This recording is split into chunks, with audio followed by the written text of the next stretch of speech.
Tonight, Dispatches reveals for the first time which immigrant groups contribute to the British economy and which groups are a drain on the nation's resources.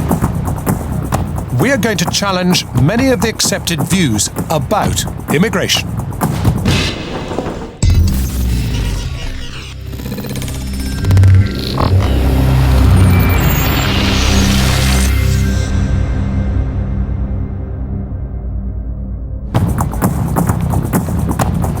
Last year, more than 500,000 immigrants came into the United Kingdom.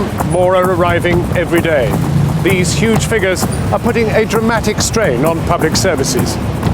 Tonight, we're going to put political correctness to one side and look at some of the uncomfortable facts about immigration. I'm going to try to find out how people who arrive in this country as asylum seekers are able to get a council house, whilst UK-born citizens continue to sit on the waiting list. I'm going to try to find out the cost to the health service of dealing with the thousands of people who bring TB and HIV into this country. And I'm going to talk to a Somali immigrant who is unemployed, in common with 8 out of 10 of her fellow Somali immigrants. These are issues that many people feel they cannot talk about, and many politicians are simply too afraid to tackle. You can't speak your mind without being accused of racism. We're fearful of opening up this debate. My argument is the real problem occurs when you don't open up that debate. Equally as uncomfortable for some people are the enormous advantages immigrants can bring. They are actually benefiting the UK economy and they're benefiting British business. The very success of immigrants can also create resentment. Years ago, Enoch Powell had the right idea. He was saying there's too many colours coming in. 1 in every 10 people in the United Kingdom is an immigrant. 1 in every 4 children born here has a foreign parent. There is a baby boom. Part of this is to do with the fact that we have a lot of young, fit, fertile immigrants coming into Britain. And in some areas, schools, hospitals and social housing are struggling to cope. That is about a maximum. Wouldn't you think that you could manage? I would say so, yes. Yes. Even beyond the maximum? Yes. But tonight, we're going to show how the real debate has moved beyond being pro or anti-immigration.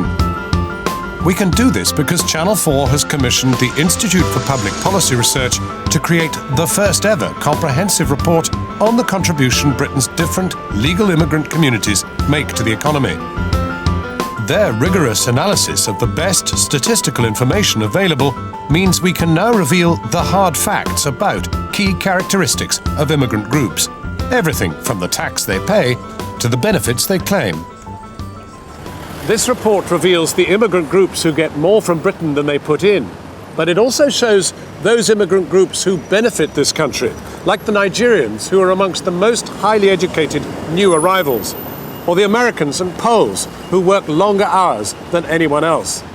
But what this report really shows is that economic success in Britain has absolutely nothing to do with the colour of your skin.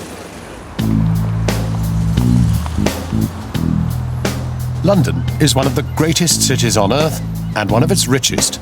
It is a magnet for immigrants. Just under half the UK's immigrant population lives in London. At least 1 in 3 of the people who live here was born abroad. It's these people who, in the last decade, have swelled the population of the capital by 100,000 a year. Among these immigrants are some of the most controversial asylum seekers. Only 1 in every 20 immigrants is an asylum seeker, but they live in some of the most deprived areas and cause resentment because they're not allowed to work until they're granted refugee status.